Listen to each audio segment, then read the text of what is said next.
Hello everyone, আমি শারিফুল। আমার প্রথম ব্লগে আপনাদের অনেক অনেক স্বাগত। আমি আজকে এসেছি একটা শপিং মলে। তো প্রথমেই আমি এখানে দেখতে পাচ্ছি পার্কিং জোনে আমি আছি গাড়িটি পার্কিং করার জন্য। তো সেফলিভাবে আমি গাড়িটি পার্কিং করে দিলাম। তো ফাইনালি শপিং মলের ভেতরে চলে এসেছি। চলো তোমাদেরকে শপিং মলের ভেতরটা একটু ঘুরিয়ে দেখায়।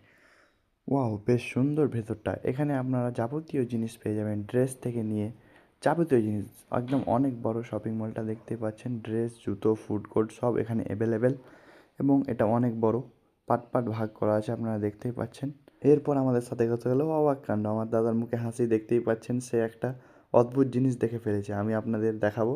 এই যে দেখেন, অদ্ভুত জিনিসটা হয়েছে এই তো, এটা একদম ভুতুরে কাণ্ড ভাই। এরপর শুরু হলো আমাদের ভুতুরে জার্নি। একদম অন্ধকারের মধ্যে দিয়ে শুধু চারো সাইডে ভূত আর ভূত। এই যে দেখো, প্রথমে তো আমার একদম হার্টবিট কেঁপে উঠেছিল, যেভাবে নাড়া দিচ্ছিল বাবা রে। আমি প্রথমে ভেবেছিলাম সত্যিই না ভূত। এরপর খানিকটা ভেতরে এসে দেখি ভাই অবাক কাণ্ড। ভাই এটা কি? তোমরা নিজের চোখে দেখো ভাই।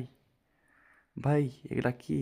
এগুলো দেখে কান্না ভয় পাই ভাই। কাছ থেকে দেখবা তাহলে না অনুভব করবা।